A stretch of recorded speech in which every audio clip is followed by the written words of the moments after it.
Mathieu Béliard. Bonjour Claire Opert. Bonjour.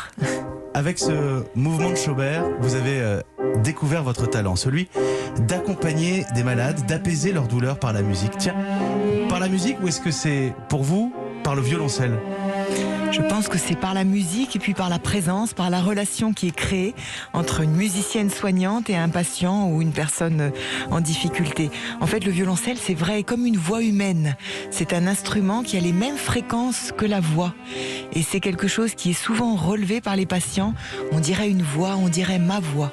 Votre violoncelle, vous me l'avez dit hors antenne juste avant l'interview, c'est une très vieille voix humaine. C'est vrai, mon violoncelle date du XVIIIe siècle. C'est incroyable. Et il a une grande histoire qui l'amène jusqu'à moi. Vous l'avez avec vous et on va vous entendre en jouer dans quelques secondes. Alors, expliquez-nous votre pratique. Est-ce que vous voulez bien nous raconter votre histoire avec Madame Kessler ? Qui est-elle ? Madame Kessler était une résidente dans un EHPAD parisien dans lequel je suis intervenue pendant 5 ans. Une résidente très douloureuse, démente, très agressive.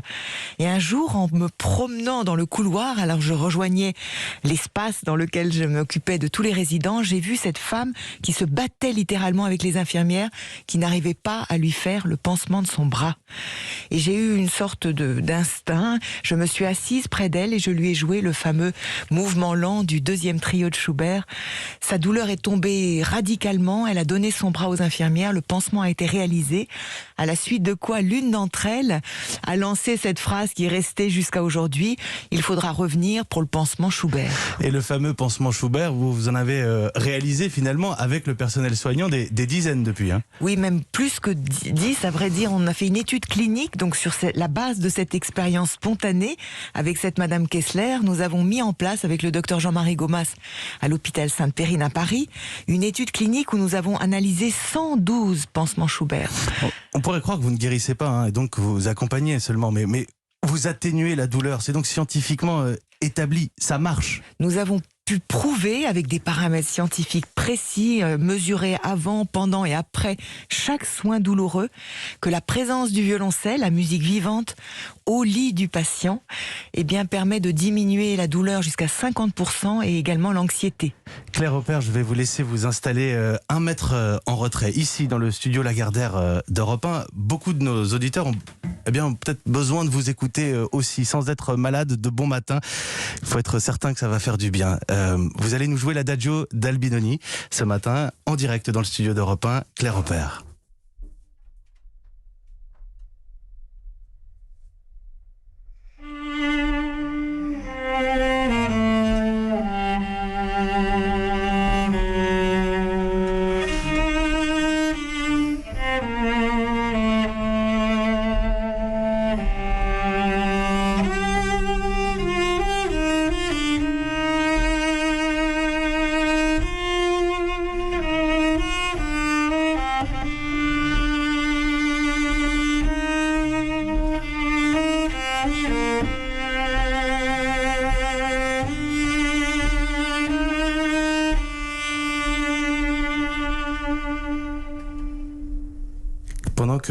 Pendant que vous revenez à la table du studio Claire Opert, je voudrais proposer à nos auditeurs d'écouter ce petit extrait de l'émission 28 minutes d'Arte. On va saluer nos confrères.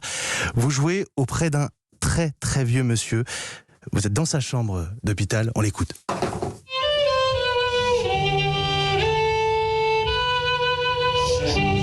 On est fait le coup. Ça vous a touché? Ah oui, oui. Et ça continue.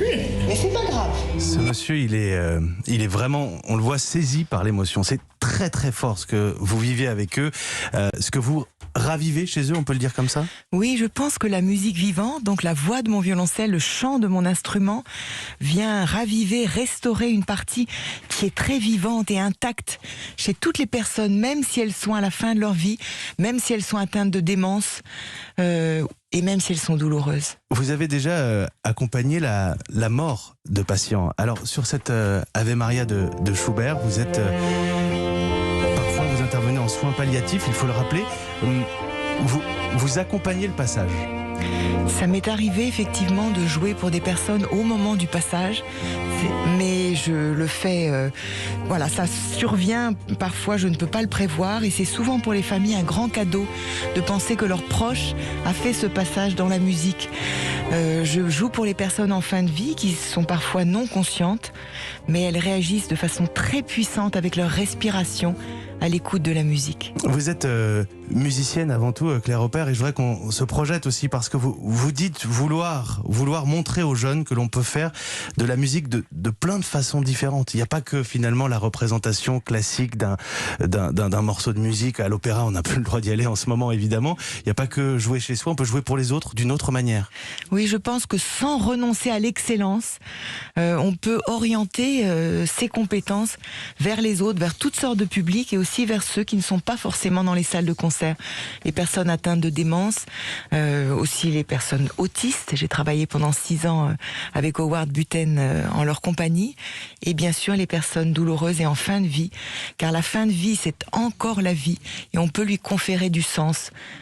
Je recevais Corinne Sombrin il y a quelques semaines, qui est une experte en transe chamanique et qui parlait d'un développement d'une autre forme d'intelligence, d'une intelligence émotionnelle, affective et sociale. Lit-on dans La Croix ce matin sur ce dossier qui nous apprend que la musique fait beaucoup pour l'apprentissage des enfants. Vous croyez à cette autre forme d'intelligence ?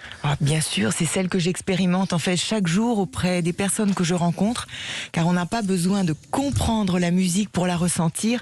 Elle s'adresse à une partie effectivement qui n'appartient pas à l'intellect.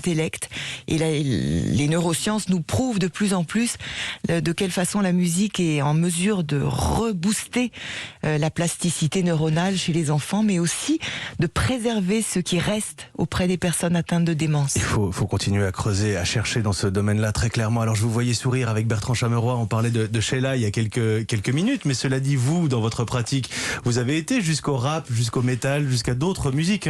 Grâce aux patients, en effet, j'ai pu élargir mon répertoire, formé au strict conservatoire de Moscou. Je me suis retrouvée dans des chambres à faire du rap, orner la frappe.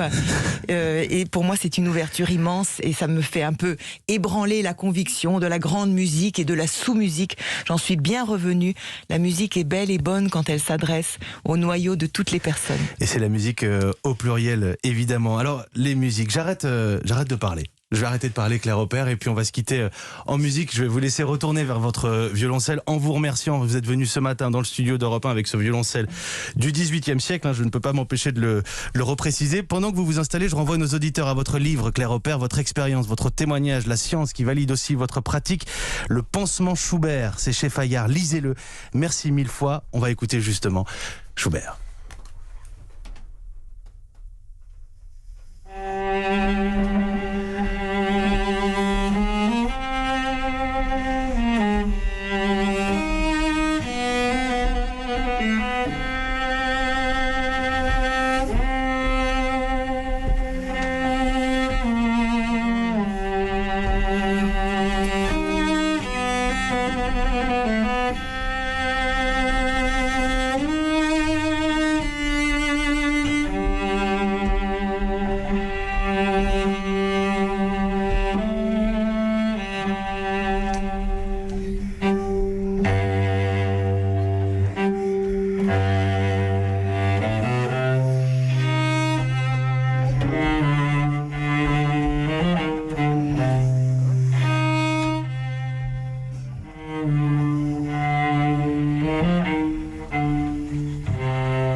Je sais que vous êtes en train d'applaudir dans votre cuisine.